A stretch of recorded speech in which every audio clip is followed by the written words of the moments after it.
Bueno, buenos días, muchas gracias por estar aquí. Bienvenidos a esta sesión que hemos organizado desde la UOC, desde los estudios de Ciencias de la Información y la Comunicación, dentro del marco de la Barcelona Design Week. Esta sesión que hemos titulado Precariedad. Muchas gracias porque a pesar de ese título habéis venido. Y bueno, os comento un poco de dónde sale esta idea. Desde los estudios de Ciencias de la Información y la Comunicación en la UOC hace ya algunos años que intentamos participar, que participamos efectivamente en la Barcelona Design Week. En 2018 estuvimos presentando un proyecto de investigación de un compañero sobre Behavioral Design, era un proyecto europeo. En el 19 estuvimos hablando de diseño y redes sociales en un formato más o menos similar.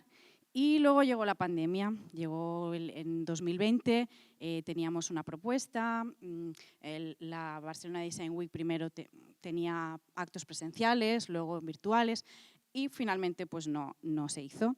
Luego continuamos, en el 21 estuvimos hablando de diseño y sostenibilidad y en el 22 sobre diseño y procesos de diseño orientados al futuro. Y este año, pues cuando empezamos a hablar de qué tema vamos a tratar y qué vamos a hacer. Y habían varias cosas sobre la mesa, entonces recordamos un documento que habíamos guardado en 2020 que tenía este título, Precariedad escrita con Helvética, que nos parecía una forma irónica de tratar esta temática y pensamos que ahora era el momento, ¿no? Quizás este tema lo tuvimos guardado, después de la pandemia todos hicimos como un reset y quisimos recuperarlo. Entonces, bueno, ¿y por qué? ¿Por qué hablar de precariedad en el diseño o hablar de precariedad en general en el ámbito de la creatividad o de las industrias creativas, ¿no? Esto pues es algo que en otros ámbitos, en el ámbito anglosajón, en la academia, se lleva hablando bastantes años, desde pues, quizás más de 10 o 15 años, sobre cómo estos sectores viven, las condiciones laborales. Esta es una rama, digamos, académica más relacionada con los estudios culturales, cuando se habla pues, de cuestiones de estructuras, de poder, etcétera. Aquí en el Estado español pues, no se habla de esto y no, al menos hasta ahora no se ha hablado mucho y pensamos que, pues, bueno, que quizás ahora es el momento de empezar a hablar de ello, ¿no? Y bueno, también porque somos los únicos que sufrimos precariedad, pues no. Desgraciadamente, pues la precariedad es algo mucho más transversal y no es patrimonio de los sectores creativos, por así decirlo. Pero lo que sí es más característico, si lo define, es que existe un relato detrás de esa creatividad, ¿no? Existe un relato consensuado, existen unos imaginarios que se han ido sedimentando a lo largo de los años, relacionados con determinados conceptos que quizás hacen que no se hable tanto de ello, ¿no? Y bueno, pues sin más dilación, pues ya paso la palabra a Efraín, que moderará el acto, la mesa redonda, y él presentará a las ponentes que tenemos para esta sesión de hoy. Muchas gracias. Bueno, muchas gracias también a la organización, a la Sala Beckett, que este sitio es maravilloso. Y bueno, esperemos que os interese, que hagáis muchas preguntas después y que tengamos una conversación interesante.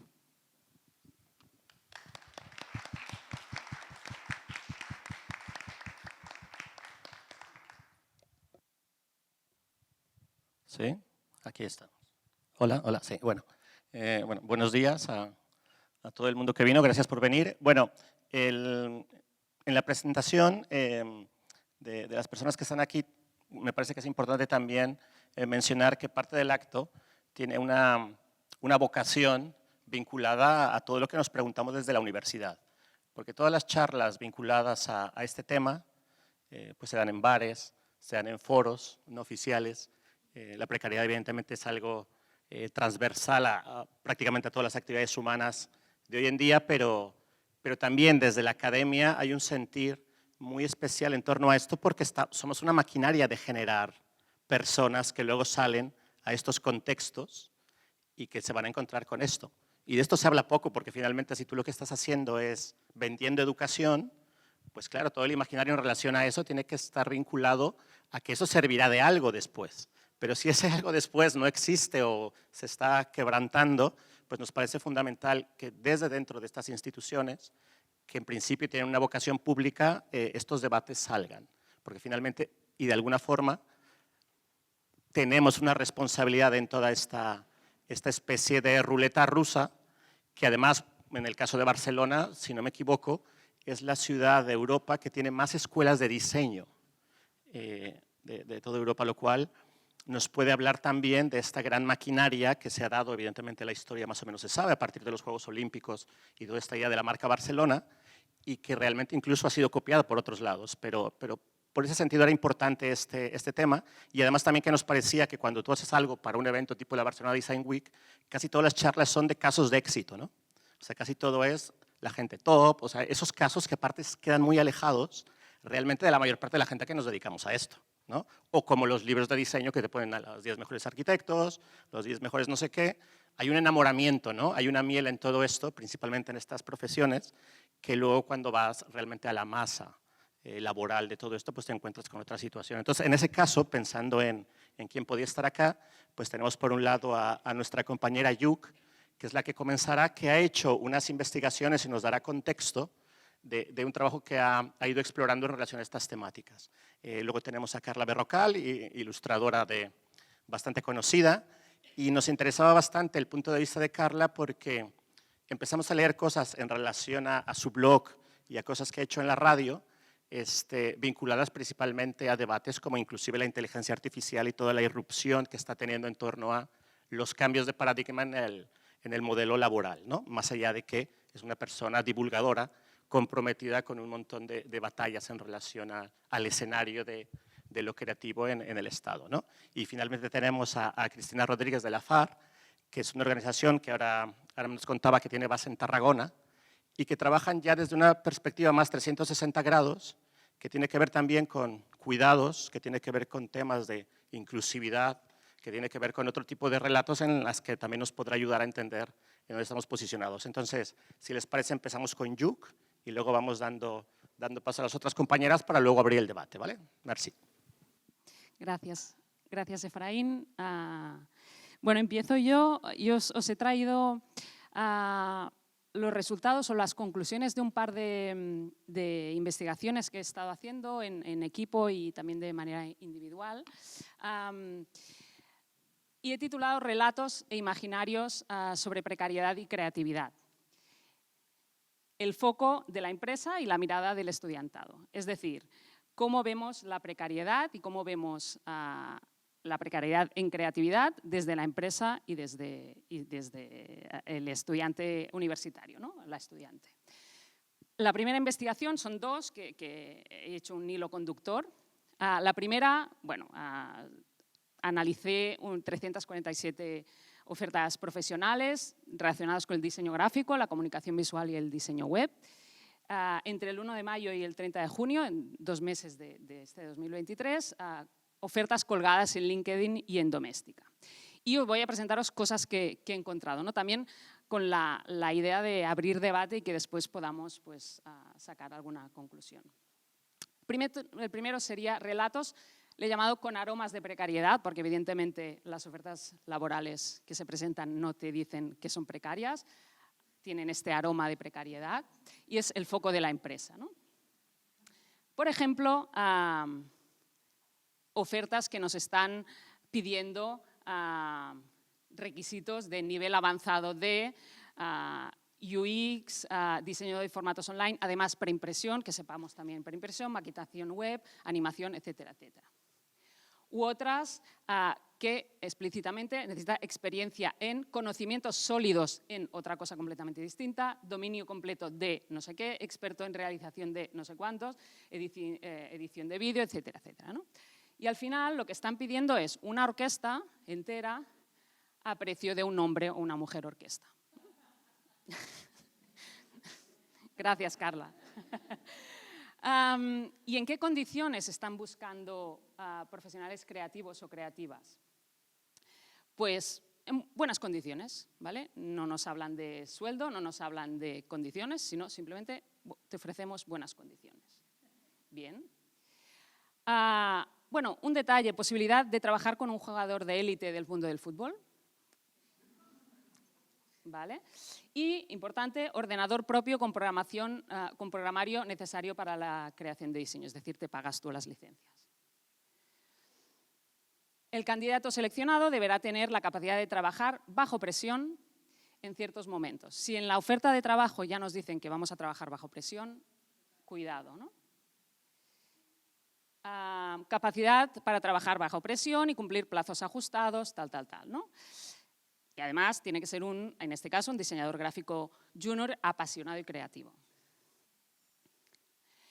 Que haya trabajado en proyectos con deadlines muy ajustados. Disponibilidad para poder asumir trabajos con cierta inmediatez, cuidado, 24 o 48 horas, ¿vale? Es decir, te hago un encargo, al menos como máximo 48 horas para desarrollarlo. ¿Vale?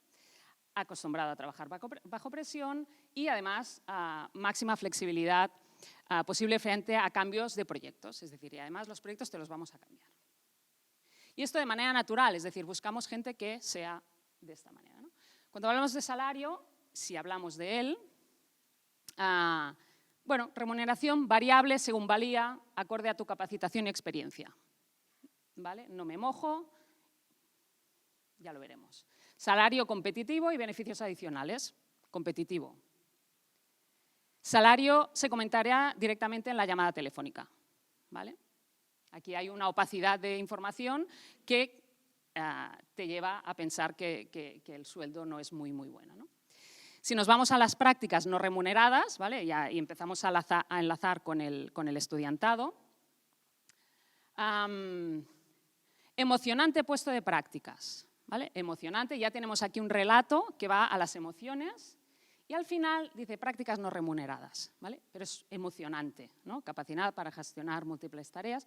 Y mira, mi perfil se ajusta a este empleo, emocionante puesto de prácticas.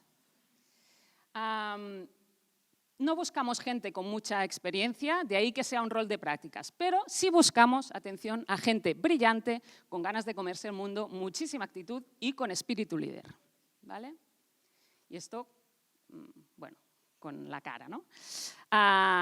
Más prácticas, las prácticas son no remuneradas, pero en tal empresa podrás conocer el mejor ambiente de trabajo y ampliar tu red de contactos de una forma espectacular, ¿vale? Y aquí va lo de, sí, el clásico, ¿no? De te vamos a dar visibilidad, vas a crear contactos, etc.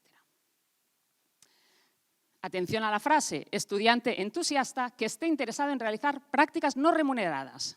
Interesado a realizar prácticas no remuneradas, directamente en el campo de tal, ¿no? Y otra vez, proyectos emocionantes, ¿no? Oportunidad de prácticas emocionantes, ¿vale? Están apelando a esta parte emocional, ¿no? Por lo tanto, en esta parte de la investigación, como resumen sería esta orquesta entera versus hombre o mujer orquesta, trabajar bajo presión por defecto, con plazos ajustados, una remuneración oculta, que no se muestra en la oferta de trabajo, y variable, y, en definitiva, prácticas no remuneradas, pero emocionantes para jóvenes brillantes, entusiastas, con ganas de comerse el mundo, que quieran hacer contactos y conocer a un futbolista profesional, ¿vale? Este sería mi conclusión, en este caso poco académica, es más en un ambiente más divulgativo, pero esta sería como la visión aquella que decía con aroma a precariedad, ¿no? ¿Vale? ¿Y cómo son los imaginarios sobre creatividad y precariedad por parte del estudiantado? Junto con Amalia Creus y Jordi Sánchez Navarro hicimos una pequeña investigación pasando unas encuestas a estudiantes de grado de comunicación y de diseño de la UOC. Tuvimos 273 respuestas, mitad y mitad casi, grado de diseño y estudiantes de grado de comunicación. Y una peculiaridad de los estudios en la UOC es que normalmente son estudiantes con más edad que el resto de universidades y aquí se refleja también, ¿no? Pues el 32% son personas con más de 41 años. Lo digo porque las respuestas que veréis es de personas que ya han trabajado seguramente y conocen bien el ámbito profesional. De aquí, de estas encuestas, desgranamos y nos fuimos a distintos ejes temáticos y que tenían que ver con la narrativa, ¿no? Y estos imaginarios. La creatividad como narrativa emocional, que apela a la emoción y que, de hecho, enlaza bastante también con la comunicación que está teniendo las ofertas laborales que hemos visto ahora. Aquí os he puesto algunas de las frases que ponían los estudiantes, ¿no? Y las estudiantes. La creatividad saca a relucir tu mundo interior, emociones sin que el pensamiento racional juegue un papel destacado, ¿vale? Se apela a la creatividad como algo emocional. La creatividad es imaginación en movimiento o la chispa que todo lo mueve, ¿no? O es magia incluso. Y muchas veces se enlaza con el placer. La creatividad es la mente divirtiéndose, es un orgasmo mental y este placer lo enlazamos también con cómo se visualizan con su futuro profesional. Pues se ven trabajando en el ámbito creativo, divirtiéndose mientras trabajan. No es trabajo sino pasión. Es más placer en el trabajo que la esperanza de obtener altos ingresos y aquí vamos al tema de la remuneración, ¿no? Es decir, ojo que aquí veo que no voy a tener muchos ingresos, pero en cambio me da mucho placer trabajar en creatividad, ¿no? ¿Y cómo ven esta precariedad en el ámbito creativo? Pues decían, seguramente nunca encuentro un lugar en el cual desenvolver la profesión a la que aspiro y ni mucho menos a un sueldo estable. Creo que el mundo del diseño, la cosa está muy malita, pero mucho, y no pinta nada bien, ¿vale? Esto es como ven su futuro. O al principio las condiciones no serán las deseadas, pero bueno, iré creciendo profesionalmente. Por lo tanto, hay una aceptación de esta precariedad desde el minuto cero, ¿no? Y que además se compensa con esta parte de placer, con esta parte emocional. Y además, aparte de esta precariedad económica, ¿no? que apuntábamos antes, pues también esta parte de no reconocimiento, ¿no? De poco valor de nuestro trabajo o de nuestros resultados. No se reconoce todo el esfuerzo, estudio y trabajo que hay detrás de cada propuesta comunicativa, ¿no? Además, hay esta parte pues, de no valor de nuestro trabajo, ¿no? Esta es la percepción que tenían estos estudiantes. Como conclusiones de esta segunda parte, ¿no? Del estudiantado, diríamos, vale, primera conclusión, esta creatividad como un recurso personal que permite diferenciarse en un mercado laboral competitivo, complejo y cambiante, es decir, esta parte de competitividad, con esta percepción de un trabajo mal valorado, poco reconocido y además mal pagado. Esta es la percepción del estudiantado. Y segunda conclusión, tienen o expresan que tienen una relación visceral y emocional con el proceso creativo. Evidentemente os he escogido algunas de las frases, pero había mucho de esto, ¿no? De mundo interior, muy visceral y emocional, frente a una industria competitiva y un imaginario glamuroso también. No lo he puesto, pero muchos les preguntábamos cómo se veían su espacio de trabajo creativo en su futuro, ¿no? Y muchos decían, pues trabajando en un espacio diáfano, con mucha luz, con plantas, no sé qué, no sé cuánto, ¿no? O sea, ahí es como el vuestro, más o menos, como el de todos los de aquí, ¿no? Por lo tanto, aquí se unen varias cosas. Y por lo tanto, y aquí es donde yo pongo el foco y seguramente, bueno, abro un melón que podemos debatir después, es esta aceptación y resignación ante estas precarias condiciones laborales, ¿no? Que ya vemos y que además estas ofertas laborales alimentan, ¿no? Y las dos partes alimentan toda esta visión, ¿no?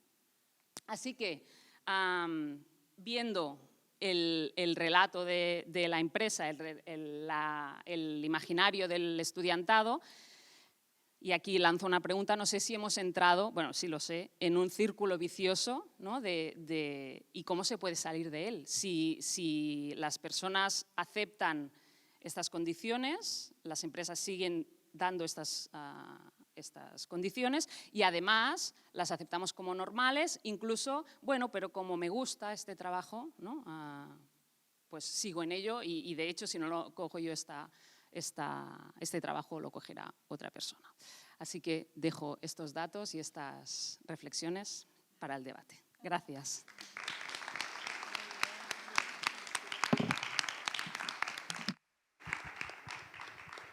Gracias, Yuk. Carla, adelante. Bueno, cuando has dicho lo del estudio, digo, con plantitas y luces, ¿por qué?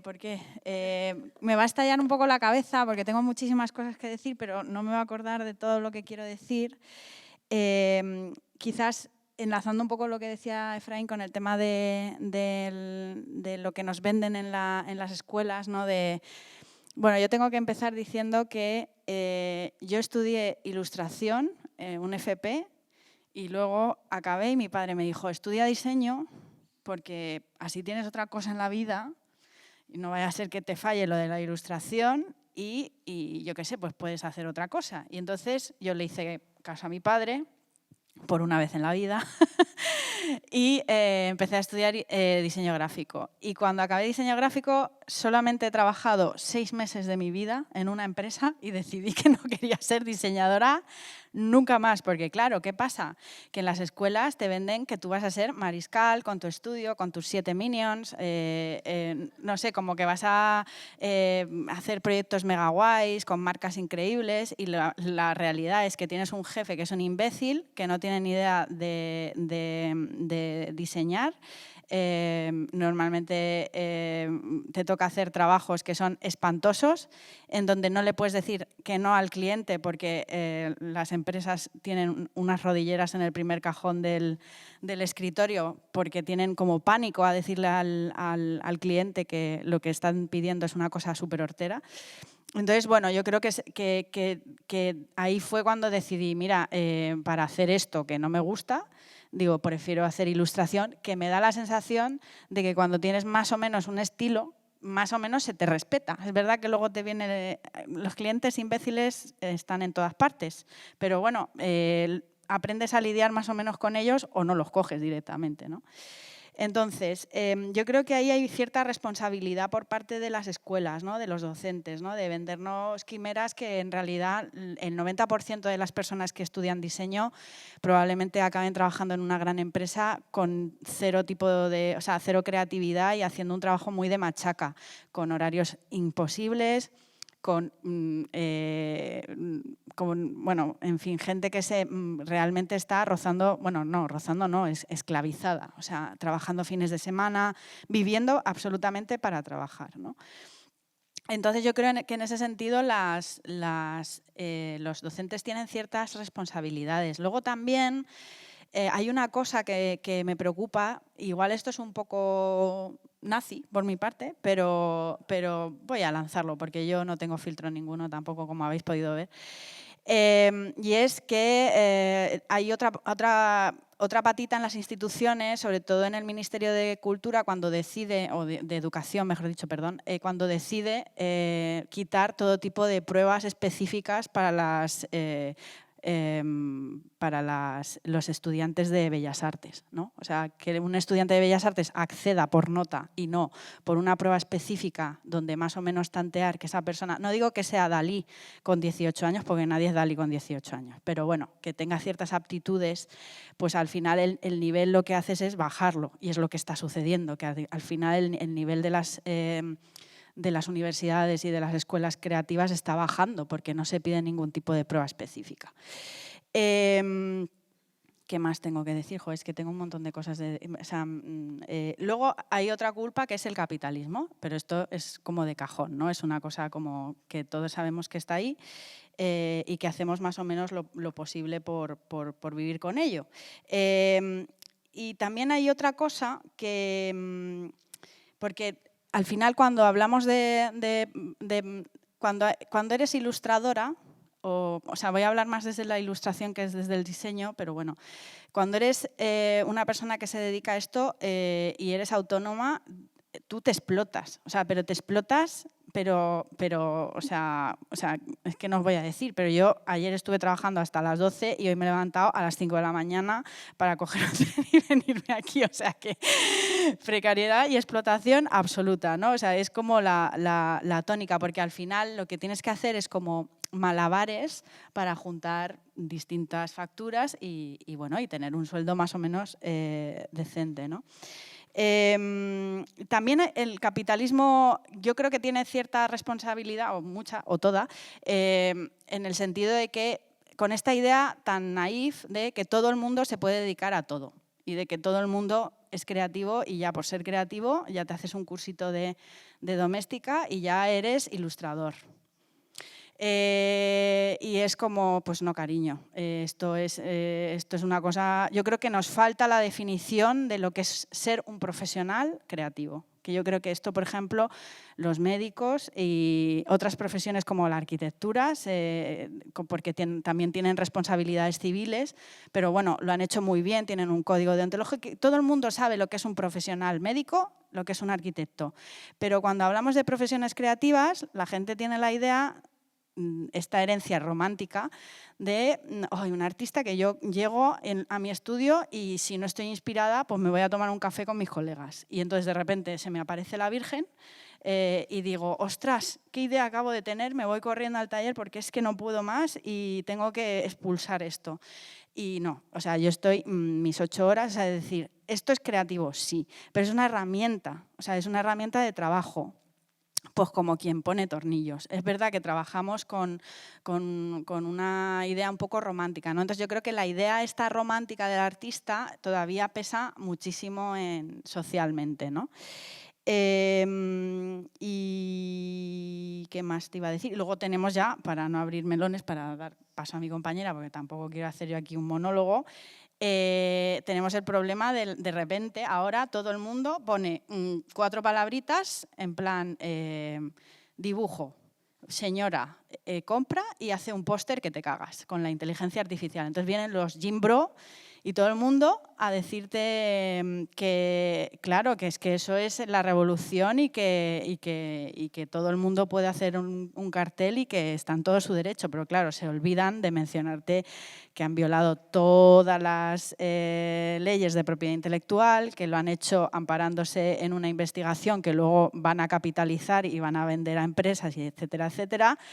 Y que luego también contamina muchísimo, porque las máquinas de la inteligencia artificial son motores que tienen que estar pues, con un montón de energía que evidentemente eso no es tampoco sostenible, ¿no? Entonces, claro, ahora todo el mundo puede dibujar, todo el mundo puede hacer un cartel y todo el mundo puede hacer esto. Y lo peor de todo es que, por ejemplo, hoy, esta mañana, venía en el tren, y ya te doy pie a ti para que hables un poco, porque esto no es un monólogo, y me meto y veo que el Consell de, no sé de qué, de Galicia, no sé si era educación, comercio, no sé qué, con todo su papo, perdón por la expresión, llega y pone unos pósters para fomentar el comercio, el pequeño comercio, y los pósters los hace con inteligencia artificial, que es como, por favor, o sea, ¿puede ser algo más incongruente de todo esto? O sea, entonces ya es como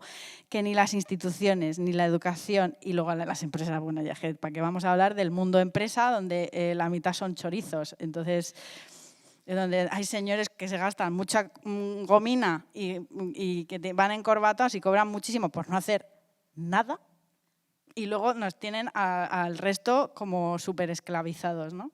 Entonces, bueno, pues, ¿cuál es la solución? Y ya cierro un poco. A ver, el sindicalismo quizás es la solución, amigas, y la revolución, y abajo el capitalismo, abajo el patriarcado, abajo todo.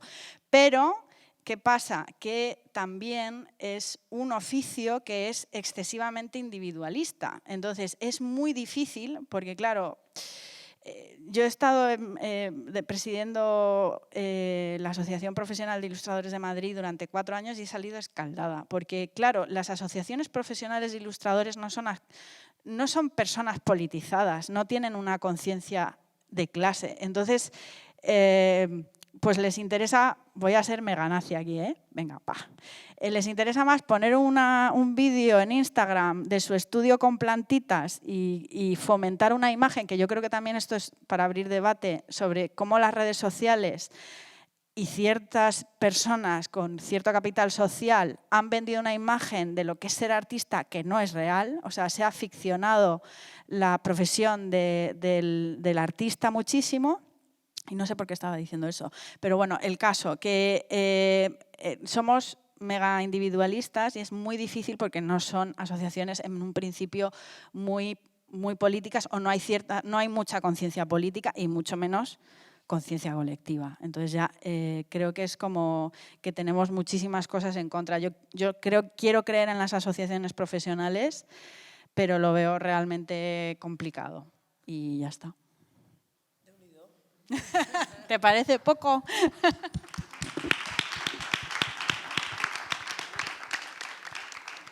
Bueno, como ven, estamos subiendo el nivel. Por favor, Cristina, no nos defraudes. Vaya papel, ¿eh? No, realmente me gusta ir detrás tuyo porque a mí me invitaron para que pudiera explicar cómo se puede hacer diseño, se puede hacer comunicación como desde otra lógica, ¿no? Intentando salir de ese sistema capitalista que nos obliga, ¿no?, a construir modelos económicos que están deshumanizados totalmente, ¿no? Entonces, está genial porque no tengo que hacer la intro, ¿vale? Tú ya nos has hecho ver que realmente hay un sistema que nos está obligando a desconectarnos totalmente de cuáles son las necesidades más básicas, ¿no?, que en teoría debemos poder cubrir con el trabajo. Entonces, por ahí arranco, ¿no? Cogiendo todo este contexto y también, ¿no?, viendo la opinión, ¿no?, actual de las personas que están estudiando esto y de lo que nos están exigiendo las empresas que están, ¿no?, aceptando todo este marco. Nosotras, yo trabajo en una cooperativa, soy socia de una cooperativa que se llama el FAR Cooperativo y que nosotras hace 4 años decidimos, una compañera que es Nuria, que es periodista, y yo, que soy pedagoga, decidimos montar una cooperativa que se dedicará a ayudar a proyectos eminentemente sociales, ¿no?, o con esta voluntad de transformación social, a comunicar mejor lo que hacían, ¿no? Porque siempre nos frustraba muchísimo ver la cantidad de cosas buenas y bonitas que están pasando a nuestro alrededor que no se conocen, o que te haces eso del sticker que a nosotros nos encanta cuando ves según qué carteles, ¿no?, de según qué organizaciones sin ánimo de lucro o entidades así, pues que la finalidad es súper interesante, pero que quizá no estaban encontrando unas aliadas, ¿no?, para que le pusiera también el lazo, ¿no?, que podemos poner desde la comunicación o desde los espacios creativos, ¿no? Entonces creamos el FAR y desde el principio creamos un estudio creativo que al final le hemos acabado llamando La Turreta, en el que, como he dicho, yo soy pedagoga, entonces yo de formación artística, ¿no?, o de diseño no tengo, pero como pedagoga sí que tengo habilidades para facilitar procesos, ¿no? Entonces yo dije, pues a nosotras nos interesaba muchísimo visibilizar a las personas con diversidad funcional y la capacidad creativa, sobre todo, de estas personas con diversidad funcional. Entonces, inspiradas en otros proyectos que conocíamos, tipo la Casa de Carlota, ¿no?, que quizás sí que puede sonar más, nosotras empezamos a probar, ¿no?, de generar espacios creativos con personas con diversidad funcional y nos aliamos con una fundación de Tarragona. Es súper interesante lo que ha ido pasando, ¿no?, en estos 5 o 6 años que hace que trabajamos la creatividad con personas con diversidad funcional, porque hay muchas cosas de las que comentáis, ¿no?, vosotras que os dedicáis a esto y que lo estáis estudiando, que para nosotras ha sido necesario también poner límites, ¿no? Por ejemplo, hemos hablado de los tempos, ¿no? De que quiero este cartel para pasado mañana, ¿no? O la fantástica frase que supongo que os debe pasar, que nosotras estamos como ahí batallando muchísimo de, no, bueno, sí, hacerme estas 4 modificaciones no te cuesta nada, ¿no? Me has hecho esto, pero en la adaptación tal, hazme así 4 modificaciones y esperan que eso no se lo cobres, ¿no? Porque a ti te cuesta, yo qué sé, 5 minutos. Entonces, nosotras cuando hacemos el proceso creativo, hemos acabado desarrollando un método, ¿no? En el que, aunque seamos un equipo creativo ahora de unas 15 personas, son procesos ágiles, ¿no? Cada persona ya está encontrando su lugar en el proceso creativo y esto ha sido un tema muchas veces con las clientas, ¿no? No, es que, claro, no se ha acabado contratando porque cuando he leído lo que hacéis he pensado que ibais a tardar como un mes, ¿no? En hacernos la entrega. Y esto nos ha pasado ahora con la Fiesta Mayor de Tarragona, ¿no? Con Santa Tecla, que en esta última, ¿no? En la anterior Santa Tecla, nosotras hemos hecho el diseño del cartel. Y que se sorprenden desde la administración pública cuando tú consigues entregar un diseño, ¿no? Que les gusta y que el cartel tiene 0 críticas, ¿no? A nivel estético, no sé cómo decirlo, y entonces te dicen, ah, pero qué rápidas que sois, ¿no? Y como que qué profesionales, ¿no? Y entonces es un tema, el del tiempo, ¿no? Y el de defender los procesos que para nosotras ha ido siempre vinculado al servicio, ¿no? de diseño gráfico, porque como que somos un espacio creativo diferente ya de entrada, ¿no? Porque ¿qué hacen estas hippies? Introduciendo a personas, ¿no? Con diversidad funcional en el proceso, ya es como un debate que tienes todo el rato con las clientas, porque dan por supuesto que no vas a poder obedecer a esto que necesitan, ¿no? A esto que se espera del diseño.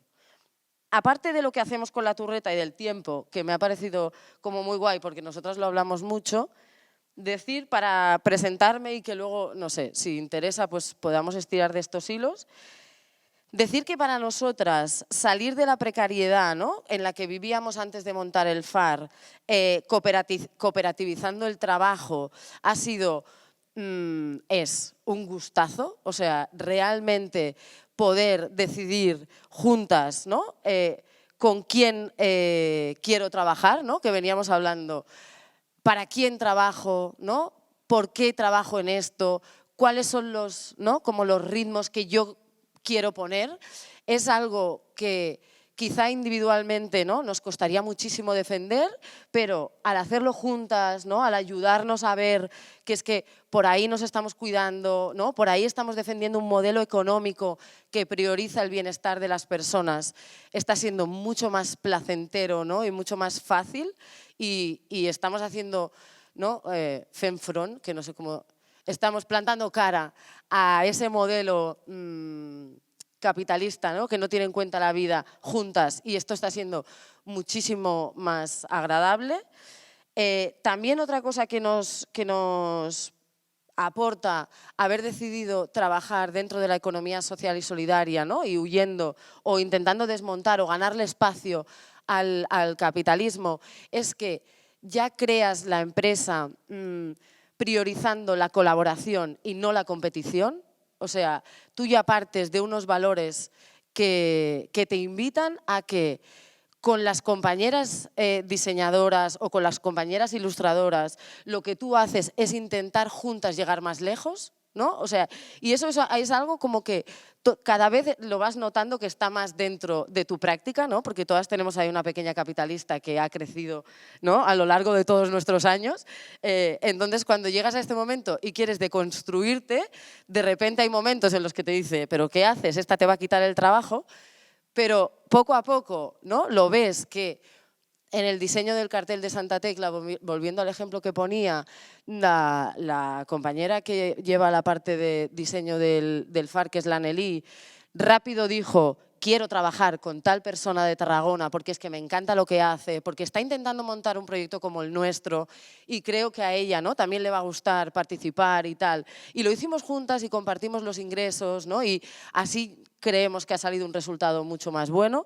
Y también porque nos está ayudando a darnos cuenta que no hace falta competir dentro de las empresas. Nosotras somos compañeras y nos intentamos ayudar para que los procesos de cada una de nosotras sean realmente para crecer, ¿no? O sea, para ayudarnos dentro de la cooperativa. Y la persona más joven de la cooperativa, que es Julia, ¿no? Ella lo destaca muchísimo porque cuando la invitamos a entrar en la cooperativa estaba a punto de dejar este ámbito y de dedicarse a otra cosa, porque también, ¿no? Tiene estudios de otras cosas y estaba como a punto de dejar de esto porque venía de empresas en las que estaba harta de no estar a gusto, ¿no? Y de tener que pasarse 8 horas con gente ¿no? Que ella sentía como que te quería robar algo todo el rato, ¿no? Y ella destaca mucho también eso, el colaborar entre nosotras y ayudarnos mucho entre nosotras. Y como tercera cosa que creemos que aporta el modelo cooperativista, ¿no? Y trabajar dentro de la economía social vinculado con el diseño, es que el diseño es una... Yo como pedagoga que intento históricamente en todos los trabajos, ¿no? Transformar cosas, ¿no? O intentar que yo que sé, que las personas buenas también se vean y también tengan espacios en los que expresarse, ¿no? Y que el conocimiento llegue al máximo número de personas. Creo que con las ilustraciones, ¿no? O con los dibujos que puedes hacer tú o con los diseños que hace mi compañera, se consiguen unos impactos súper interesantes. Entonces, nosotras también estamos muy contentas de desde nuestro trabajo haber conseguido que el diseño esté al servicio de esta transición ecosocial, ¿no? De esta cosa que nos parece más justa, que el sistema capitalista no protege, ¿no? Que es el cuidado de los recursos naturales, ¿no? Del lugar en el que vivimos, en donde intentamos, ¿no? Que siempre las campañas que hacemos y los diseños que nos encargan, ¿no? Tengan este mensaje, y también por ahí estamos teniendo margen, ¿no? Para, no siempre con facilidad, pero para que las clientas también, ¿no? Se quieran sumar a esto y evitar el greenwashing, que es muy difícil, pero lo intentamos, y con el visibilizar las capacidades creativas de las personas con diversidad funcional, ¿no? Que también nos parece que es una aportación, que parece que el diseño gráfico tenga que ser el mega estudio, ¿no? De codearse con futbolistas, pero también puede ser un servicio a lo básico de la vida, ¿no? Y al cuidarnos a todas las personas de nuestro alrededor. Entonces, como ponerlo un poco al servicio de eso, si es que a ti te mueve, ¿eh? O sea, está súper bien que queramos ser capitalistas, es más cómoda la vida, muchas veces, porque si no ya tú entras ya ahí en un cortocircuito de que te peleas con todo el mundo. Entonces, no es por que no se pueda tomar esa vía. Esa vía te precariza y es, ¿no? Complicado salirse de ahí, pero que creo que si hay personas con inquietudes, ¿no? De críticas, ¿no? O de ver que hay cosas que se pueden mejorar en nuestro entorno, sí creo que desde el diseño, o creemos que desde el diseño, hay una oportunidad ahí también, ¿no? De visibilizar cosas y de dar a conocer realidades, ¿no? Que habitualmente están silenciadas. ¿Por qué? La precariedad yo creo que es buscada, ¿no? O sea, que nos quieren precarias y nos quieren pues cada vez, ¿no? Más silenciadas, más, bueno, poco empoderadas, ¿no? Que sería como lo contrario, creo, que nos interesa a nivel individual, ¿no? Que cada vez tengamos más libertad para eso. Entonces, nada, nuestra aportación puede ser por ahí, que el modelo cooperativo y dentro de la economía social pues te aporta una serie de valores que creo que pueden ayudar a plantar cara un poco a la precariedad que sí está asociada total. Bueno, hilando dos puntos que ha comentado tanto Carla como Cristina, el barrio de Sants tiene alrededor de 320 asociaciones cooperativistas, que es uno de los barrios de Barcelona que junta más, y no hay de diseño ahí, ¿no? Podríamos hablar también de que es un ámbito que está completamente despolitizado en ese sentido, y me parece que no es coincidencia que ustedes lancen esto desde la pedagogía y no desde alguien que viene del diseño, ¿no? Y me parece que también es importante subrayar que en el fondo el diseño a nivel profesional y formalizado desde la educación formal es a partir de los mediados de los 90. O sea, es un ámbito muy joven en la que la primera generación que empezó a hacer una praxis profesional, venía del oficio, ¿no? Y no venía directamente de los estudios, ¿no? Entonces, me parece que estos dos elementos son importantes en ese sentido y un poco también lo que mencionaba Carla.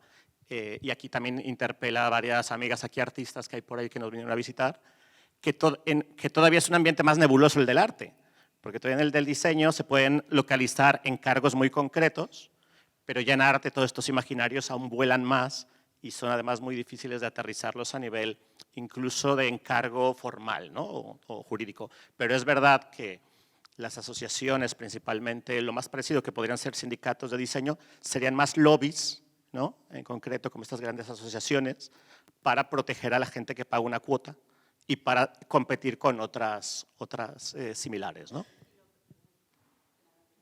Hola, vale. Y lo peor de todo no es solamente eso, sino que muchos socios lo que quieren es como ser socio de la FNAC, ¿sabes lo que te quiero decir? Tener descuentos en cosas, ¿sabes? Como ir a una librería y tener un 5%, no sé, chorradas. Y es como, vamos a ver, es que esto es lo que dices tú, es incluso más, no te diría ni lobby, porque el lobby ya tiene una intención política detrás. Yo te diría que es como una asociación muy, muy lúdica, o sea, muy de darse, sobre todo la idea que tiene mucha gente de una asociación profesional es cómo me va a servir esto para promocionarme. Y muchas de las herramientas que ofrecen las asociaciones profesionales son portafolios online. Y es como, a ver, igual si en lugar de tener un portafolio de 2 imágenes mías en con 800.000 socios, igual si dedicamos esa energía y ese dinero, ese presupuesto de la web a, no sé, a hacer presión o reunirnos con partidos políticos que tengan cierta sensibilidad con lo que pensamos, pues igual es otra cosa, ¿no? Pero es que lo de las asociaciones profesionales también es un buen melón. ¿Aló? Sí. Y que yo no sé si a ti te ha pasado, pero en el cooperativismo se ve bastante, que es que hemos perdido como la esperanza de que la unión de las personas que vivimos situaciones similares puede tener resultados, ¿no? que mejoren realmente las realidades que vivimos, ¿no? O sea, es como si hubiésemos dejado de creer en que estas inquietudes se pueden defender porque es que va a tener, ¿no? Probablemente un... Al hilo de lo que dices, hay una cosa muy curiosa y es que cuando presidía la Asociación de Madrid, bueno, lamentablemente vivo en Madrid, que la ciudad de la libertad, y de la igualdad, todo bien. Afortunadamente no me he encontrado a mi ex, eso sí lo puedo decir. Bueno, total, que me disperso. Yo me acuerdo que yo era un poco como... O sea, no estaba tan cascada, porque es verdad que los movimientos asociativos son muy desgastantes, porque las energías no son transversales, sino que normalmente hay una persona que viene con mucha energía o un equipo que viene con mucha energía, intentan movilizar las cosas, siempre hay gente que tiene ciertas reticencias a esos movimientos o lo que sea, ¿no?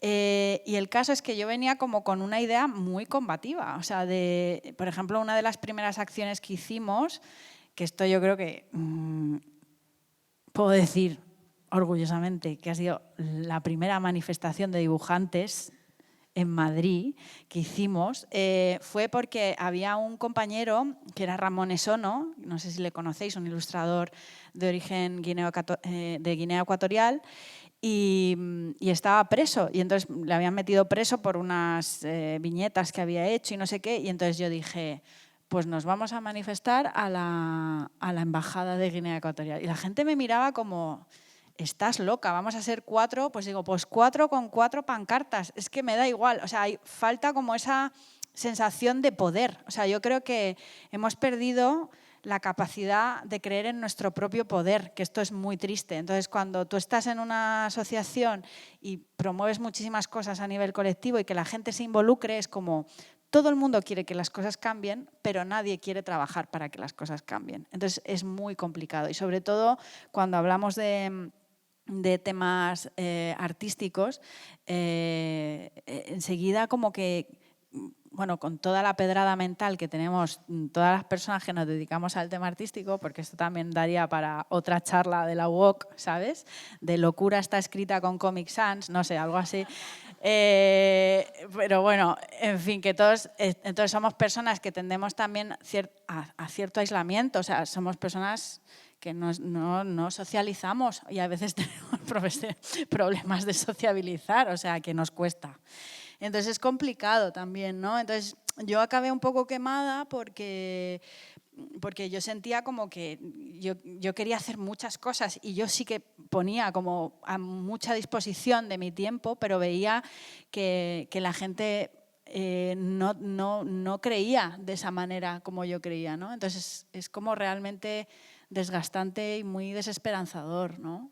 Pero sí que pudimos, sacamos a Ramón de la cárcel. O sea, es que luego yo he estado con Ramón hace poco, hace 15 días en Francia, que he coincidido con él, y me decía, tía, es que gracias a vosotros se nos empezó a hacer caso a nivel internacional. Porque esta noticia no había pasado de ser algo en Guinea Ecuatorial, pero cuando vosotras empezasteis a hacer ruido, a hacer dibujos en contra del encarcelamiento y todo esto, la atención empezó a ser internacional y se empezaron a poner nerviosos. Y a partir de ahí conseguimos que saliera. O sea, es que parece una chorrada, pero en realidad tenemos muchísimo más poder del que pensamos. Y que en las cosas prácticas del día a día, o sea, viendo esto, ¿no? A nivel macro se ve perfectamente el resultado que puede tener, ¿no? El organizarnos para el bien común o para el bien, ¿no? de otra persona, pero a nivel práctico del día a día, nosotras todavía nos tenemos que oír de personas además cercanas de, bueno, ya, pero esto que vosotras hacéis es que es imposible, trabajar así es imposible. Y yo me pongo delante y digo, hola, ¿sabes?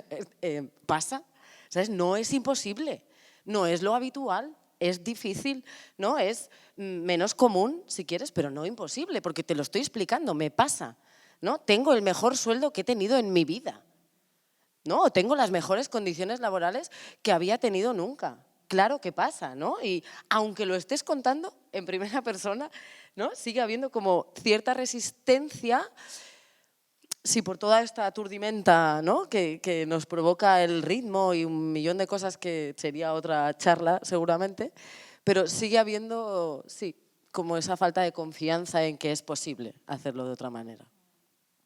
Sí, en ese sentido, también parece que, y era uno de los motivos de organizar esta mesa, concretamente desde el contexto de diseño, que siempre se ha visto el diseño y todas sus ramificaciones como un espacio pequeño burgués, ¿no?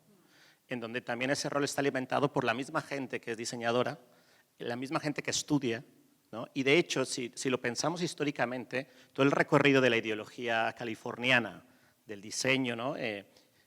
Corporizada en Apple, antes de que llegara el boom de la música, del MP3, ¿no? que hay una vinculación ahora muy grande de todos los dispositivos Apple con la música. Antes de eso, la columna vertebral era el diseño.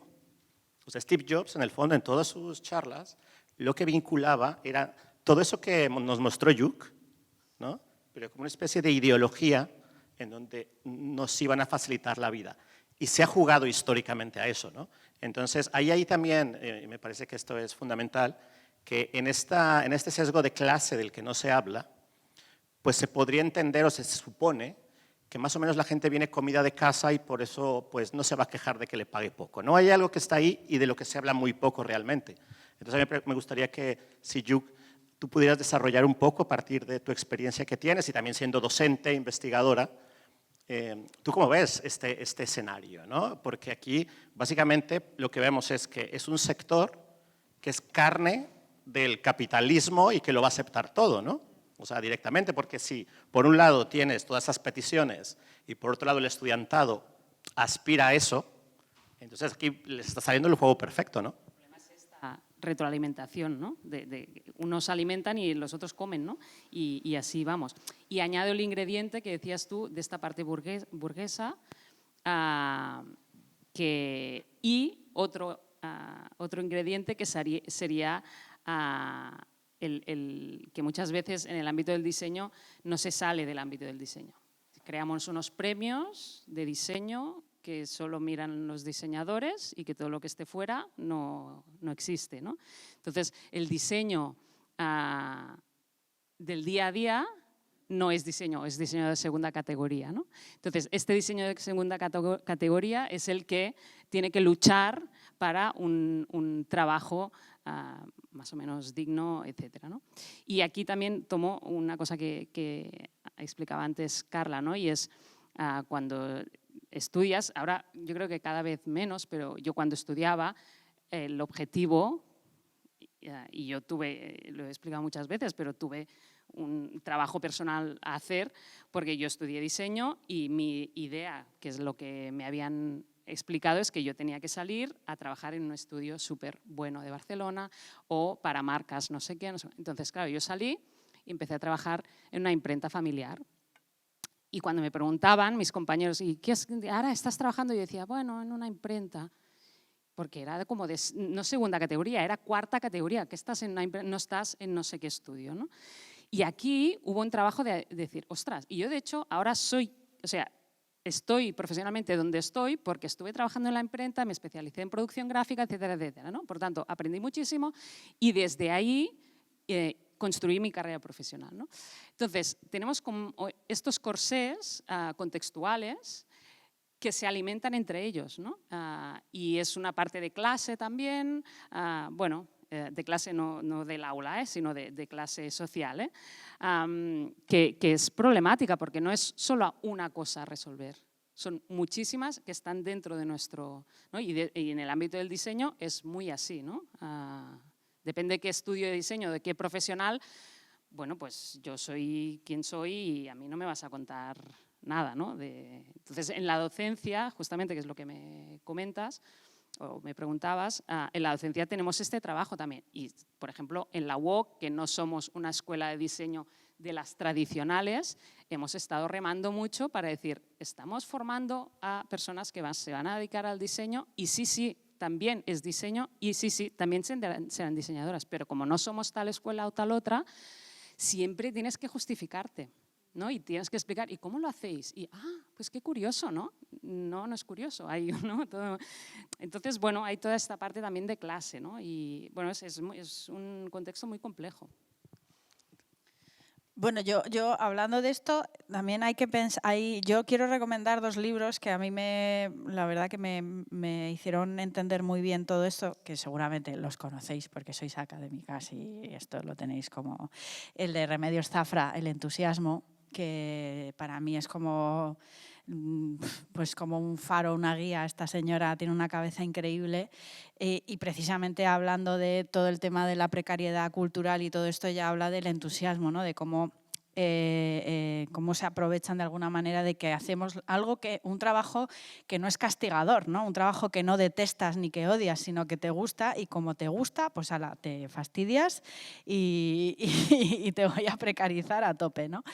Y luego hay otro libro que, hablando del tema de clase, yo creo que también es muy interesante, o por ejemplo, pone ciertas reflexiones que son interesantes sobre la mesa, que es el de La muerte del artista de Seriewicz, no sé si se dice bien, es un apellido así de origen polaco, creo.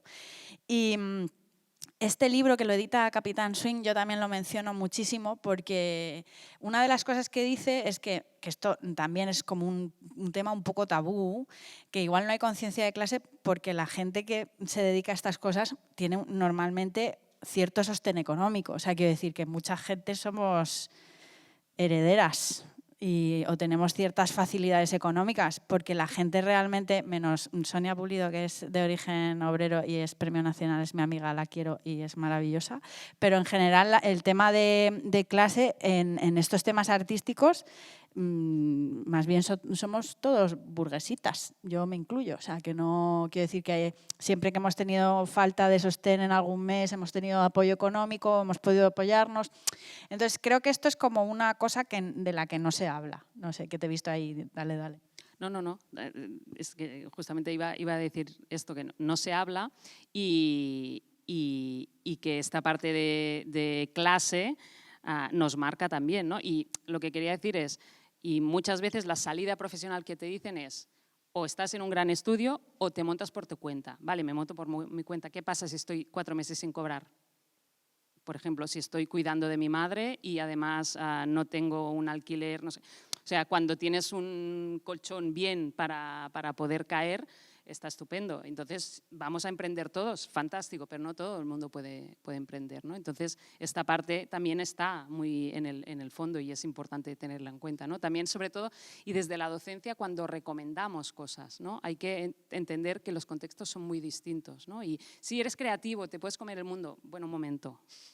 ¿De qué manera, cómo, cuándo, por qué? ¿Y hace falta? Quizás no hace falta. Sí, yo lo horca a toda la gente que dice, todo el mundo puede dibujar. No, o sea, ¿yo me pongo a hacer un puente? No, porque mataría a la gente. O sea, ¿voy a operar a alguien de corazón abierto? No, porque la voy a matar, porque no, o sea, no tengo la capacidad. Creo que hay un problema muy gordo también, que es la falta de valoración del conocimiento técnico, porque parece que tú de repente estás así y haces y sale la idea, ¿no? Y entonces la gente no sabe que tú estás ahí 200 horas, bueno, 200 horas tampoco vamos a aquí, tus horitas, ¿vale? Dejémoslo así. Bien, Carla, ahí en la charla de precariedad, muy bien. Bueno, echas tus horas ahí haciendo bocetos y no sé qué y tal, y no saben cómo funciona. Entonces yo me acuerdo hace poco que hice un cómic, que bueno, ya hablamos de diseño, pero ya si dices que eres dibujante de cómics, ya es como, eres la pulga del mundo cultural, eres la escoria, o sea, eres como lo peor, porque ni siquiera tienes gafas bonitas, ¿sabes lo que te quiero decir?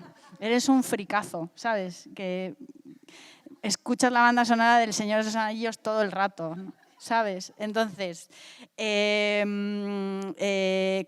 no sé por qué decía esto, recuérdamelo porque se me acaba de ir la olla. Que no se valora, ¿no? Que hacemos Ah, dibujitos. sí, eso, hacemos dibujitos y no se valora, ¿no? Entonces, hace poco estuve haciendo un cómic con una amiga periodista buenísima que hizo un reportaje sobre la frontera entre Colombia y Venezuela y los problemas que hay ahí con el tema de la droga y de la gente que va a trabajar el tema de la coca, ¿no? Y entonces ella puso en un proyecto que tenía que hacer, que quería hacer un cómic, pero no había hecho un cómic nunca y pensaba que era algo como súper fácil, ¿no?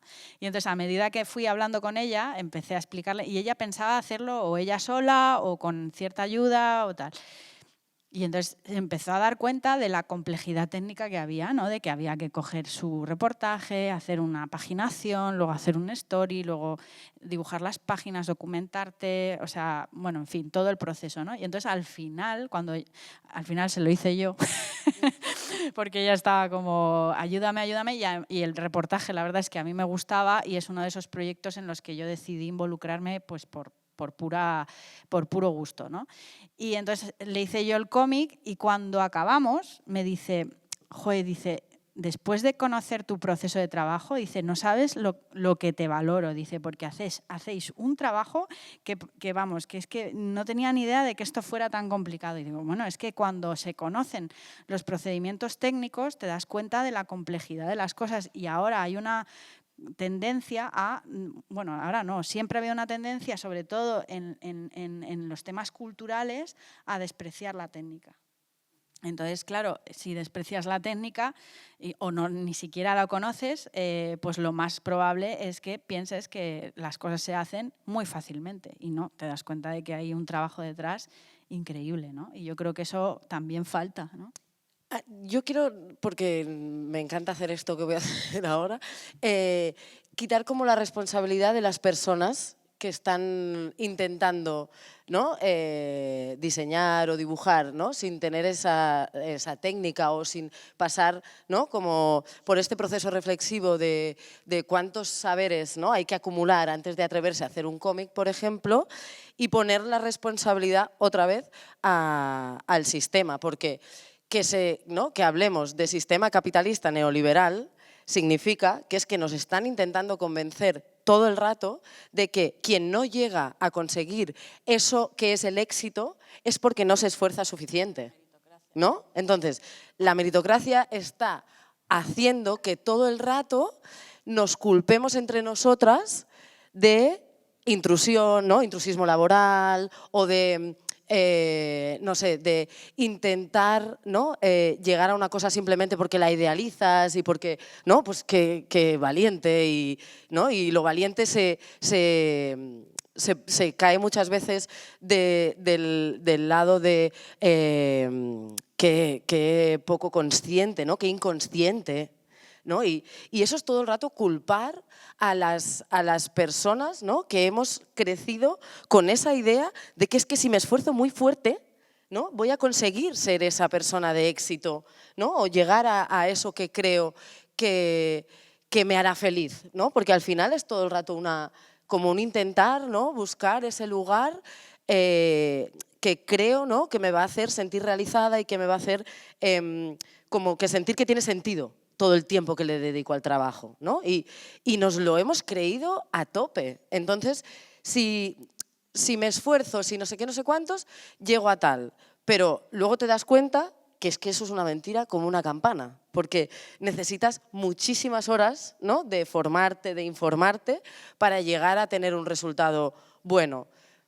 Pero que el proceso yo lo haya hecho mal tiene muchísima responsabilidad para mí, ¿no? Lo que me han hecho creer que tenía que ser el proceso, ¿no? O que yo podía hacer. Y por ahí también vuelvo a conectar con el tema de hacerlo en colectivo, ¿no? O sea, seguro tu amiga, ¿no? Que ahora ha trabajado contigo haciendo este proceso, cuando se tenga que enfrentar a otra cosa similar, va a buscar a una profesional de esa otra cosa, ¿no? Porque quizá no será un cómic, pero tal, porque ha visto seguramente que ha llegado muchísimo más lejos, ¿no? Y con mucha más paz, ¿no? Y con un proceso mucho más amable si cooperativiza ese trabajo, ¿no? Si se deja ayudar, si asume que no sabe de todo, aunque me hayan hecho creer que si digo que no sé de todo, estoy fracasando, ¿no? Porque tengo que ser y sobre todo si somos mujeres, creo que esto es evidentísimo, ¿no? Tengo que ser la mejor de todo. Y si me atrevo a decir que no sé de eso, bueno, o sea, ya voy a caer, ¿no? Allí, y con todo el esfuerzo que estoy haciendo para tener el lugar que tengo, ¿no? de reconocimiento público, ¿cómo me voy a atrever a decir que no sé hacer un cómic? Si me encargan un cómic, yo digo que sí, y me pongo a ello y ya buscaré 4 tutoriales, ¿no? Para saber hacer un cómic. O sea, que creo que muchas veces estamos muy presionadas por todo esto que se espera. Entonces, ya que tengo el micro, si a alguien le está pareciendo interesante cooperativizar el trabajo, decir que ahora es súper fácil, que en Cataluña tenemos un montón de facilidades para realmente emprender, aunque seamos de una clase social con no esa seguridad económica, como es mi caso, ¿no? Yo me crié en un barrio obrero con una familia que ha llegado siempre a sostener, ¿no? Lo básico. No tengo herencias, no tengo, ¿no? demasiadas facilidades, tampoco me ha faltado la comida. Pero todo y con eso, ¿no? Me atreví a salir de la precariedad laboral e intentar buscarme un lugar, ¿no? más digno para trabajar, porque ahora existen todos los ateneos cooperativos que de donde seas de Cataluña hay un lugar que te asesoran gratuitamente, que hay un montón de subvenciones y de financiación para tirar adelante los proyectos cooperativos, se están realmente fomentando muchísimo la intercooperación, ¿no? El que diversifiques los ingresos en tu modelo de negocio, que creo que eso también es una de las cosas que puede ayudar también a que las diseñadoras gráficas podáis hacer vuestro trabajo más a gusto, ¿no? Que es uniéndose con una pedagoga, con una persona, ¿no? que es comercial y que te ayuda a que hagas diseño gráfico y hagas tema de producto, ¿no? sostenible y no sé qué, y por ahí tengas una nueva vía, y que hagas campañas de comunicación porque estás con 2 periodistas que no sé qué, ¿no? y que te ayudan a unirte, ¿no? y además te acompañan con la financiación, y creo que ahora es un momento muy dulce para intentarlo, porque en cuanto se vaya a Esquerra, probablemente no sé si se sostendrá el Departamento de Trabajo con un Departamento de Economía Social y Solidaria tan dotado económicamente. Entonces, si nos quedan un par de años, pues a las que tengáis intereses, si lo buscáis ahora, sigue habiendo soporte económico, y creo que eso lo hace más accesible a todas las personas, independientemente de la familia de la que provengas.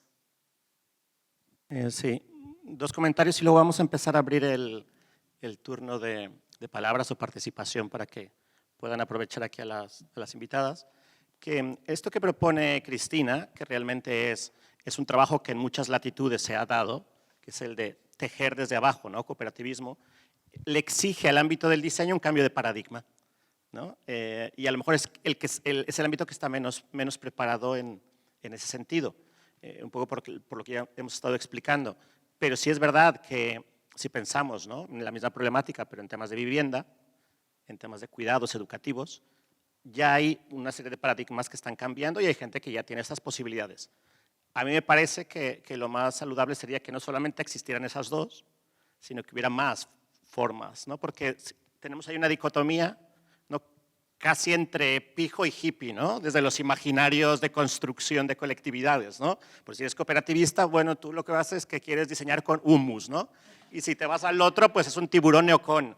Y realmente el movimiento cooperativista, que es muy grande, pero estamos hablando de algo más sutil, que es el ángel exterminador que tiene todas las cultura creativa, ¿no?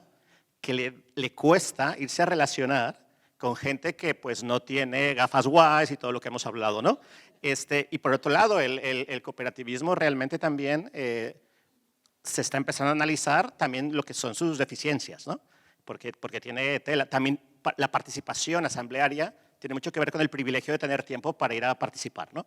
Entonces, pero es verdad que hay una serie de lugares donde los avances son muy grandes. Yo simplemente para finalizar el comentario, también decir que, y es una impresión desde la lejanía de otros lados, y es que en muchas latitudes, por lo menos que me ha tocado ver estas realidades, hay cosas que son como muy claras, ¿no? No digo que sean justas, pero que son muy claras. La gente que estudia esto es esta peña, esta gente. Y aquí con el tema del estado de bienestar más o menos, ¿no?, ficticio que se dio después de la transición, parece ser que todo era posible, ¿no? Y entonces yo me he encontrado con mucha gente que estudia diseño o arte y tal, porque era lo que deseaba, ¿no? Y luego ya viene toda la maquinaria, ¿no?, tardocapitalista que pone las cosas en su sitio. Pero ha habido un gran entusiasmo, también evidentemente favorecido por el crecimiento económico, pero que finalmente tenía una especie de trampa por ahí atrás, ¿no? Y bueno, era un poco esto. Entonces, si les parece, abrimos el turno de preguntas y participación. Les tengo que yo dar mi micro y si no, pues seguimos por aquí colaborando, ¿no? A ver esas manitas que los reflectores no nos dejan ver. Mira, por ahí.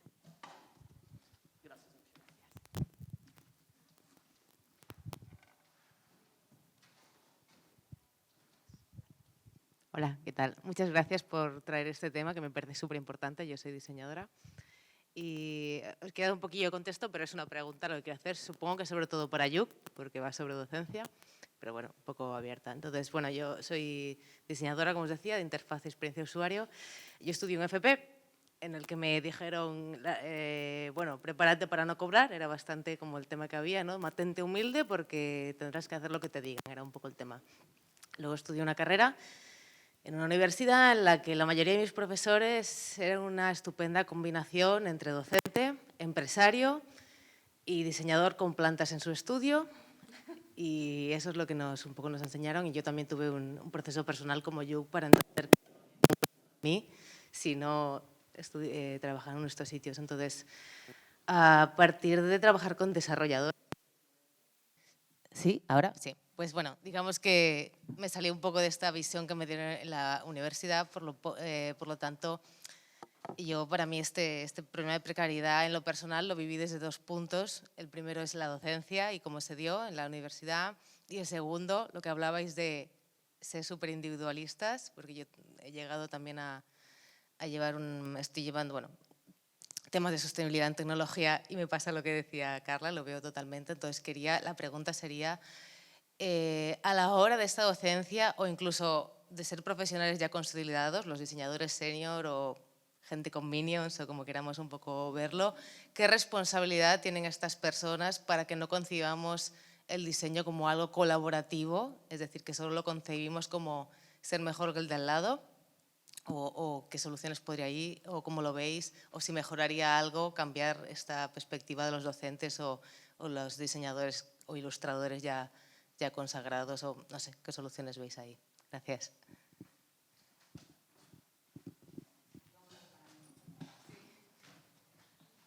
Merci. Responsabilidad muchísima, no toda, pero muchísima responsabilidad tiene los y las docentes.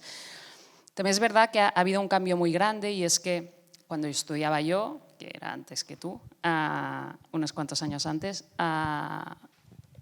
no estaba, es lo que comentaba Efraín, no estaba regulado universitariamente las escuelas de diseño, entonces quien impartía clases eran profesionales normalmente de mucho éxito, ¿no? Por lo tanto, normalmente no sabían mucho o nada de pedagogía, ni de explicar cosas, ni de escuchar al estudiantado y entender muchas cosas, por lo tanto, sabían mucho de su trabajo, pero no sabían, ¿no?, la parte de docencia. Esto ha ido cambiando, con el famoso Plan Bolonia se ha forzado bastante este camino y ahora nos encontramos en una parte en que hay muchos y muchas docentes muy buenas que quizás no han sido profesionales, pero tienen otras variantes, ¿no?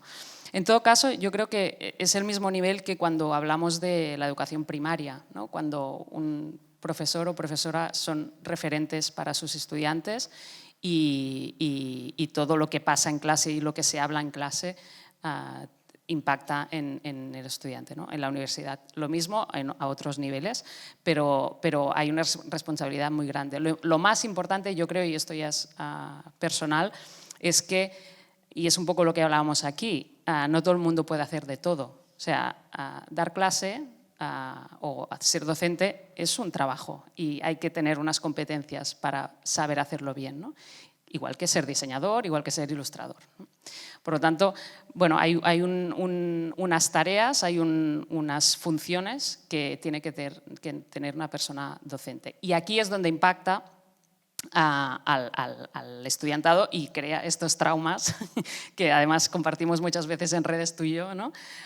Y hemos compartido en clase también, que marcan varios años también de nuestra vida profesional, ¿no? Entonces, contestando concretamente a tu pregunta, tiene mucho de responsabilidad la docencia. Cada vez es más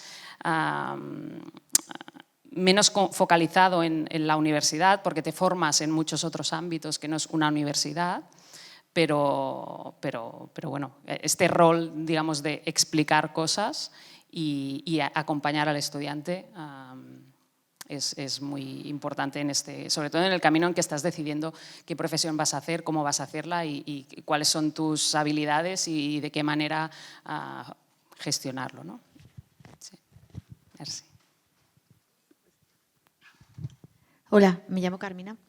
Quería preguntar, yo creo que la educación, muchas veces, si ya está… Yo estudié hace muchos años también, pero lo que está diciendo ella, si te están diciendo que ya vas a ir mal, es una creencia que te están metiendo en el cerebro. O sea, yo creo que tendría que ser totalmente lo contrario. Creo que, por lo menos cuando yo estudiaba, esto no pasaba, hay asignaturas que no se dan. Creo que hay que subir la autoestima, creo que tienen que enseñarte a preparar presupuestos, a contabilizar todo el tiempo que estás trabajando. A la hora, pues, de hacer un cómic, yo creo que un diseñador no está en eso, o un ilustrador no está en eso y no te pone 5 horas planteando esto, 3 horas haciendo lo otro. Yo qué sé, un abogado, por ejemplo, te cuenta 20 euros por redactar un email que te voy a enviar.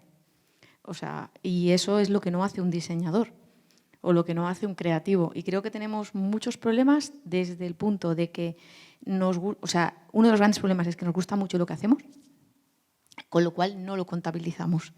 Y creo que deberíamos hacerlo. O sea, creo que es un punto muy importante que deberían desde las escuelas marcar diciendo, contabiliza esto aunque te guste.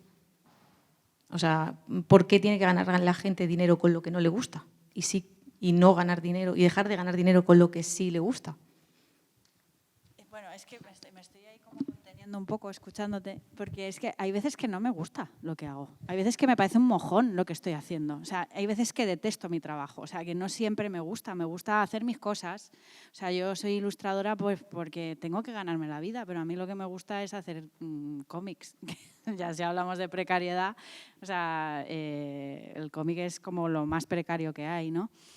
Hay una cosa que dice Remedios Zafra que yo creo que tiene toda la razón, que es que nos da miedo hablar de dinero. Yo creo que hay que perderle, o sea, yo uno de los consejos que doy muchas veces cuando voy a dar charlas a estudiantes de artes o lo que sea, siempre les digo que no tengan miedo a pedir pasta, o sea, que el no ya le tienes. O sea, si tú puedes cobrar 10.000 pavos por una ilustración, ¿por qué vas a estar ahí como sufriendo porque no le quieres pedir más? Pues pídeselo. Yo siempre digo, para negociar para abajo siempre hay tiempo. Y estas habilidades no se enseñan, o sea, se enseñan como… Hay una asignatura, por ejemplo, en la Escuela de Artes y Oficios, que es Formación y Orientación Laboral, que depende del profesor que te toque. Si es un profesor enrollado que se curra la asignatura y que pues, se mete a ver cómo se hace un presupuesto, cuánto se cobra, no sé qué, tal, pues genial. Pero como te toque un muermo de persona humana, pues entonces tus conocimientos son nada. Entonces, yo creo que falta un poco quitarnos el miedo sobre todo a habilidades de negociación, perderle miedo a hablar de dinero, porque es como tener muy claro que es un trabajo. Y yo siempre les digo a los chavales que el taxista te cobra igual si es su primera carrera o si lleva 15 años conduciendo. Entonces, si tú eres un profesional, tienes que cobrar. ¿Cuál es el problema? Que aquí entran las instituciones, pues que no permiten tarifarios. Por la ley de competencia europea están prohibidos los tarifarios, entonces, bueno, ya le dieron una multa enorme a la de guionistas, por ejemplo, al sindicato de guionistas le dieron una multa enorme. Entonces, siempre te dicen, ¿cuánto cobras? Y no puedes hablar de cifras, sobre todo desde las asociaciones profesionales, ¿no? Ahora quizás con el Estatuto del Artista sí que ha cambiado un poco la dinámica, pero también que yo he estado ahí, te das cuenta de que esa gente que está en el Congreso no tiene ni idea de nada. Entonces, tiene unos señores a los que paga, que son sus asesores, para que le expliquen las cosas. Y entonces nosotros vamos a hablarlos con los asesores para que los asesores se lo expliquen. Entonces, son gente que no tienen ningún tipo de conocimiento, ¿no? Entonces, el tema del Estatuto del Artista, por ejemplo, ha sido muy útil para cambiar un montón de cosas, pero el tema de las tarifas es intocable, o sea, porque viene de Europa y como viene de Europa es absolutamente inviable. ¿Qué solución pongo yo siempre a los chavales? Digo, bueno, pues hablad, yo creo que hay que hacer un puente entre generaciones. O sea, yo tengo una responsabilidad con la gente que viene, ¿no? Entonces, tengo la responsabilidad de informarle y de decirle, oye, por una portada cobra esto como mínimo, porque si no, estás precarizándote y creo que esa es la responsabilidad desde la viejunez. Desde la gente joven es que cuando yo me cague encima, pues lo mismo, reconocer un poquito mi trabajo, pues no vendría nada mal, porque también esa es otra. Anda que no hay ilustradores que llegan a una determinada edad, se les olvida y pasan en un silencio absoluto y tristísimo, ¿no? Entonces yo creo que este puente intergeneracional también es importante entre profesionales. O sea, que está muy bien el tema de la pedagogía, pero también entre nosotros nos tenemos que apoyar y yo creo que esa es la base. O sea, de que cuando vayamos a dar charlas y tal, que un chaval me pregunte cuánto cobro y yo hable sin miedo. Decirle, mira, pues yo cobro por el adelanto de mi cómic, pues yo qué sé, 4.000 euros y tú no pidas menos de tal, porque entonces tal. Y la gente también dentro del mundo de los propios profesionales tienen mucho miedo a hablar de tarifas, mucho miedo. O sea, no es a ver si me van a quitar el trabajo. Yo siempre lo digo, no hay que tener miedo. O sea, el compañero jamás te va a quitar el trabajo. El compañero te va a dar trabajo, porque cuando esté saturado de curro, probablemente te lo derive a ti, porque eres su colega, y te diga, oye, tío, no llego con esto, por favor, échame un cable, y te da el curro. Entonces, ¿qué pasa? Que nos han metido esta cosa de la competitividad a saco y entonces vemos al compañero como el enemigo, ¿no? El enemigo no es el compañero, el enemigo es la agencia que paga a una agencia externa para que externalizar el trabajo y entonces a ti te va a pagar una miseria mientras la empresa se va a llevar 40 veces más. Entonces, bueno, pues me he enrollado. Y yo una propuesta para superar este miedo, ¿no? Porque al final yo creo que el miedo es me voy a quedar sin trabajo, ¿no? Si yo pongo este precio, no me van a contratar, entonces voy a dejar de trabajar de esto que me apasiona tanto y yo quiero seguir, ¿no? Trabajando de esto. Entonces bajo el precio para asegurarme que me contraten, ¿no? Y ahí la autoprecarización, ahí todo el día conviviendo con nosotras. Nosotras hemos empezado a hacer un proceso este año que para darle argumentos racionales a esta parte como innata o instintiva que se despierta del miedo, hemos empezado a poner evidencias y lo que hemos empezado a hacer es que todas nos apuntamos las horas que dedicamos a cada encargo. Entonces, hemos creado como un Excel fantástico que da miedo abrirlo, pero cuando lo entiendes ya empieza a ser tu colega porque te da mucha información, ¿no? Y cuando esa parte emocional que no controlas empiezas a darle información, ¿no? Racional, objetiva, de, ostras, es que hemos analizado un trimestre las horas que le dedicamos a hacer terapia con las clientas, por ejemplo, ¿no? Que estamos muchas horas ahí de que no saben lo que quieren, ¿no? O te dicen que quieren una cosa y tú de alguna manera tienes que, ¿en serio? Vale, ¿cómo has llegado a la conclusión que lo que necesitas es esto? ¿No? Y estás ahí como dedicándole un montón de horas y eso nunca lo cobras. O que te tenga que cambiar el presupuesto 4 veces porque habéis ido cambiando, ¿no? De lo que necesitáis durante el tal. ¿Cuántas horas le hemos dedicado a hacer ese presupuesto? ¿No? O para que la creatividad realmente esté al servicio ¿no? del proceso. ¿Cuántas horas de reunirnos nosotras, ¿no? O de que la compañera nos pida ayuda para, ¿no? activar eso que necesita ella en ese momento hemos puesto al servicio de esta clienta, ¿no? Y cuando de repente analizas el primer trimestre y ves todos esos números y te salen las horas a menos 10 euros, dices, bueno, pues quizá tengo que empezar a quitarme el miedo porque tengo la extraña manía de querer comer, ¿no? Y entonces, pues necesito un sueldo. Y por ahí sí que a nosotras nos ha ayudado a como decirle a esa cosa de, vale, la intuición que me hacía pensar que quizás no era bueno bajarme el precio, ¿no? O lo que me están diciendo las otras personas que se han atrevido y les funciona, pues vale, tiene sentido, ¿no? Lo estoy viendo. Yo soy Elena, soy diseñadora y docente y quería preguntar... ¿Qué? Por las gafas, sí, lo he sabido, ¿verdad? Espera. Y bueno, cuando yo estudiaba en diseño en la Facultad de Bellas Artes, un poco el recorrido que se esperaba o el relato dominante sobre lo que iba a pasar con mi puesto de trabajo era compartido y era que iba a empezar a trabajar en un estudio o en una agencia, iba a mejorar, iba a asumir algún cargo y luego cuando ya fuera mayor y fuera respetable me iba a poner por mi cuenta, ¿no? Iba a trabajar por cuenta propia, ¿no? Y un poco el recorrido que se esperaba de toda esa furnada, ¿no? Todos esos diseñadores y diseñadoras que salían era que empezaran a trabajar por cuenta ajena, obviamente empezaban con unas prácticas no remuneradas y luego ir progresando hasta que doncs, la magia romántica se convirtiera en que tenías una pequeña oficina con tus plantitas, ¿no? Y un poco lo que quería hacer es preguntar por este relato a Lluc si tiene datos sobre si ese relato sigue ahí, o sea, si hay hemos visto una cita de progresión, o sea, si del que empieza trabajando por cuenta ajena tiene una aspiración a trabajar por cuenta propia. Luego a Carla le quería preguntar si existen o si ella ha trabajado como ilustradora por cuenta ajena. Y luego a Cris le quería preguntar si ser cooperativista no tiene un poco, recoge la parte negativa de trabajar por cuenta propia, que es que te lo tienes que montar todo tú, y por cuenta ajena, y es que al final, ¿no? Es como, estás trabajando por cuenta ajena, pero tienes todas las responsabilidades de trabajar por cuenta propia. Gracias. Empezamos por el primero. No tenemos estos datos, es como la siguiente fase, seguramente sería esta. Lo ideal sería preguntar a las mismas preguntas a las mismas personas que habían preguntado y ahora qué ha pasado, y dentro de 3 años volver.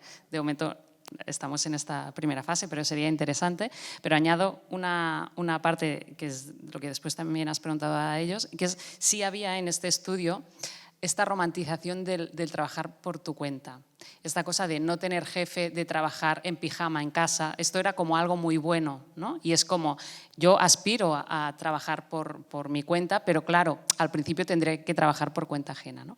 Y aquí, bueno, hay muchísimos matices, ¿no? No una cosa es buena y la otra mala, siempre hay buenos y malos en todos sitios, ¿no? Pero esto sí que quedaba reflejado en esta parte del estudio.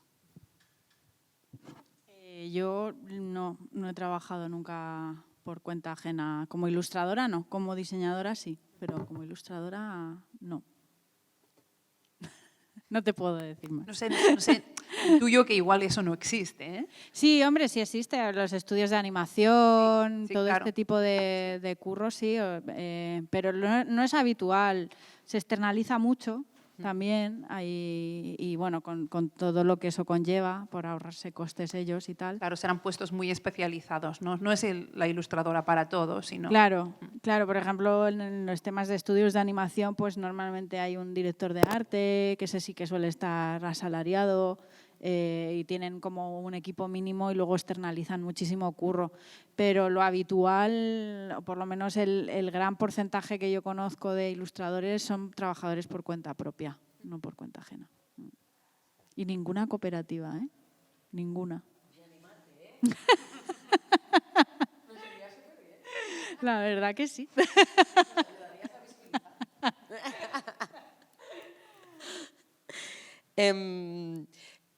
Yo cuando empezamos con el FAR, siempre utilizaba la expresión de estoy jugando a ser empresaria.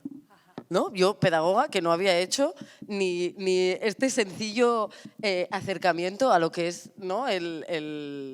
No sé, como la orientación profesional, ¿no? Que te dan en los FPs o así, pues yo venía de cero contacto con la gestión económica de nada, ¿no? Y no he sido ni buena ahorradora en mi casa, ¿no? Entonces, sí que decía mucho al principio que jugaba a ser empresaria.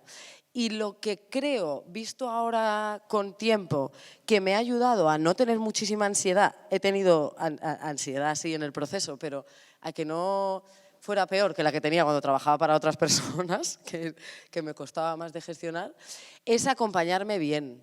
O sea, creo que para mí seguramente hubiese sido mucho más difícil atreverme a trabajar por cuenta propia si lo hubiese hecho sola.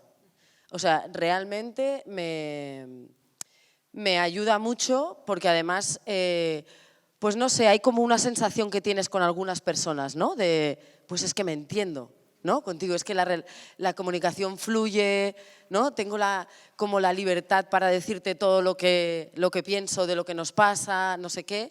Y entonces tuve la suerte al principio de que con Nuria nos pasaba mucho esto y tampoco nos conocíamos muchísimo, ¿eh? O sea, creo que escoger una socia tampoco tiene que ser como tu amiga del alma. O sea, hay veces que coincides con alguien en espacios puntuales y te da como esa sensación de que es fácil, porque luego no va a ir a simplificarse, al revés, ¿no? Cuando tienes algo compartido como una empresa, se va a complejizar muchísimo más la relación, ¿no? Porque estamos hablando de que quizá no hay dinero para pagar las nóminas, ¿no? Como en lo que veníamos hablando en el tren ahora con Amanda, ¿no? Que es otra farera. Entonces ahí tiene que haber muy buen rollo para, ¿no? Pues entre todas gestionar qué pasa si no hay líquido en el banco para pagarnos las nóminas. Entonces creo que hacerlo acompañada y tener esa sensación de que es fácil la relación con esas personas, para mí ha hecho mucho más amable el proceso de trabajar por cuenta propia. Hola, yo soy Amanda, soy compañera de Cristina. Quería, la compañera, no recuerdo, Carmina, que comentaba que había cosas que no le enseñaban como cuando estudias, que hay como conceptos o asignaturas que no nos enseñan. Yo quería decir que no me parece casual, llámame desconfiada, que no nos enseñen finanzas desde primaria. Es decir, me parece que hay una voluntad de este sistema del que llevamos hablando toda la mañana que también nos quiere financieramente analfabetas. Es decir, cuando tú no sabes de finanzas o no entiendes un poco de de cómo jugar a tu favor, pues firmas créditos para una mini pyme al 26% TAE y te parece maravilloso y un símbolo de éxito tener tu mini pyme que la vas a pagar en 3 años. Entonces, hay cosas que no son casuales y que no somos responsables de esto, pero ser consciente de que hay un sistema que no quiere que entendamos de dinero hace como que le pongas un poco de atención por lo menos. Es decir, es que yo tengo que aprender por lo menos a hacer mis presupuestos o a entender cuánto dinero realmente necesito para cubrir mis necesidades anuales, ¿no? Que pago un seguro de coche, que hay como gastos que son anuales, eso qué impacto tiene cada mes en mi salario. Y hay como cosas que, tanto si decides trabajar por cuenta ajena como si decides ser asalariada, es interesante que sepas, porque si tú sabes que tienes X gastos anuales, no puedes aceptar un sueldo, o por lo menos tienes que saber que estás aceptando un sueldo que no va a cubrir tus necesidades. Es decir, que no me parecía casual que esto pase. Pagaremos las nóminas, que no cunda el pánico, pero en relación a lo que veníais comentando, creo que cooperativizar el trabajo relaja la tensión también de toda la responsabilidad que conlleva trabajar por cuenta propia.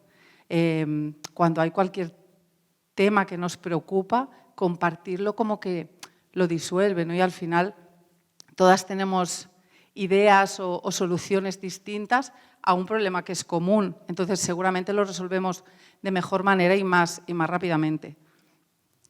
Era esta aportación. Yo la pregunta la he lanzado porque yo tuve la suerte de que en mi casa sí que me dieron esos estudios y cambia mucho la película. O sea, yo me lo he encontrado con muchísimos compañeros míos y yo trabajo por cuenta propia desde hace 30 años y no he tenido ningún problema, pero porque creo que eso es algo que hace falta.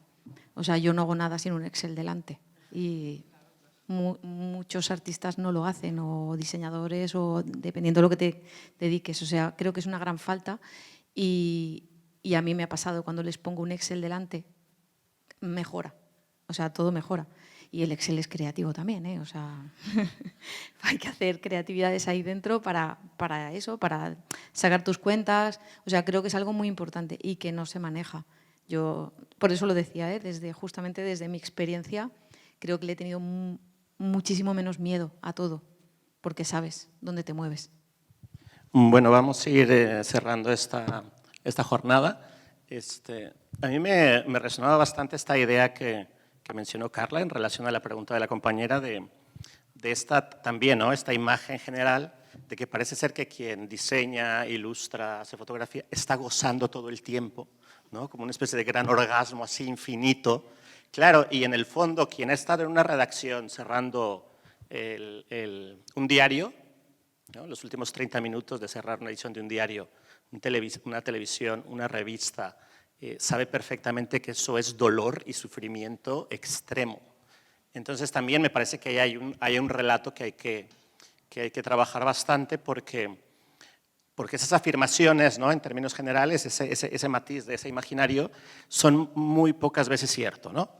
O sea, evidentemente que hay un motor ahí vinculado al humanismo y al gozo de hacerlo, pero realmente se sufre muchísimo en una entrega, principalmente porque las condiciones nunca son las adecuadas, ¿no? Desde el sistema precisamente de precarización de la producción, cada vez hay menos recursos para realmente poder hacer bien el trabajo, porque está esta idea de que, lo mostró Ayuk, ¿no? De que el ordenador te lo pones tú, ¿no? La mesa te la pones tú, y son cosas que no se contabilizan. Pero bueno, yo quería dar un gran agradecimiento aquí a las ponentes y también a la gente que vino y bueno, esperemos que esto sea otra semillita más también dentro del debate en la universidad y los esperamos el siguiente año. Vale, muchas gracias.